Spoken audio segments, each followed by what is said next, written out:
ఎర్ర బుక్క పట్టుకొని తిరుక్కుంటా వైసీపీ లీడర్లకు వార్నింగ్లు ఇచ్చే లోకేష్ ఎర్రి బుక్ అయిపోయాడు. మొన్న సీట్ల పంపకం టైంలా, ఆ తర్వాత జెండా సభలా కైనా అవుపడలేదు. పెద్దోళ్ళం మాట్లాడుకుంటున్నావు, ఇక్కడ నీకేం పని అన్నారనుకుంటా. పాపం లోకేష్ అలిగిండు అని చెప్పి పాటోళ్ళు అనుకుంటున్నారు.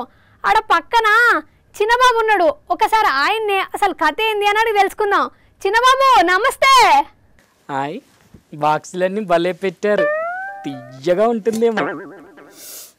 అబ్బా, వాసన అదిరిపోయింది. తియ్యగా ఉంటుందేమో ఇది. ఏం చేస్తున్నారు సార్? ఎవరు ఎవరు?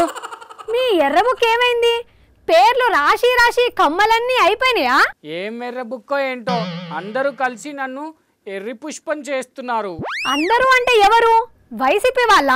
వాళ్ళు చేస్తే ఓకే, వాళ్ళతో పాటు మా వాళ్ళు కూడా నన్ను ఎర్రి బుక్కులా చూస్తున్నారు. నీ వాళ్ళంటే ఎవరు సార్? అంత ధైర్యం ఎవరికున్నది? ఇంకెవరు, మా డాడీనే. మీ డాడీనా? ఆయన ఏం చేసిండు? మొన్న 2 పార్టీలు సీట్లు అనౌన్స్ చేశాయి కదా. అవును, జనసేనకు 24 సీట్లు ఇచ్చిండు మీ డాడీ. ఆ మీటింగ్ కు నన్ను పిలవలేదు. అయ్యో, అంత ఇంపార్టెంట్ మీటింగ్ కు నేను రమ్మని లేదా? ఎందుకు సార్? నాకు కొన్ని సీట్లు కావాలని అడిగాను. పార్టీనే మీది కదా, మళ్ళా సీట్ ఏంది? అంటే మా వాళ్ళకి కొంతమందికి సీట్లు ఇస్తానని మాటిచ్చాను. అవును, మీరు టికెట్ అమ్ముకుంటున్నారంట, నిజమేనా? ఎవరన్నారు చెప్పు? వాళ్ళ పేరు కూడా ఎర్ర బుక్లో రాసుకుంటా.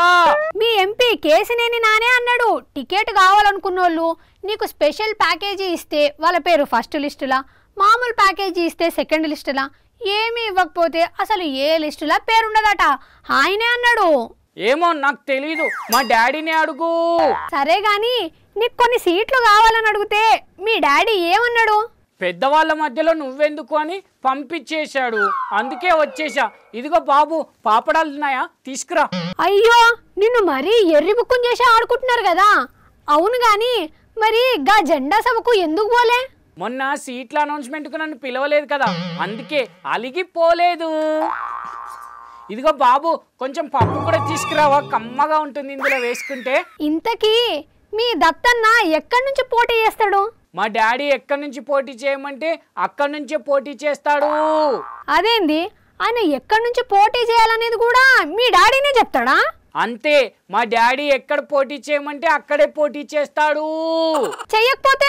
లేదు లేదు, మా దత్తన్నకి మా డాడీ ఎంత చెప్తే అంత. లేకపోతే మొన్న మేము ఇచ్చిన 24 బిస్కెట్లు తీసుకునేవాడు కాదు కదా. యుద్ధం చేద్దామని మీ దత్తన్న పిలుపునిచ్చిండు, మరి నువ్వు రెడీ అవుతున్నావా? ఇప్పుడు నేను కూడా చేస్తున్నాను కదా యుద్ధం. ఏది, తినడమా? అంటే యుద్ధం చేయాలంటే బలం కావాలి కదా, బలం కావాలంటే తినాలి. అందుకే ముందు తిండి, తర్వాత యుద్ధం.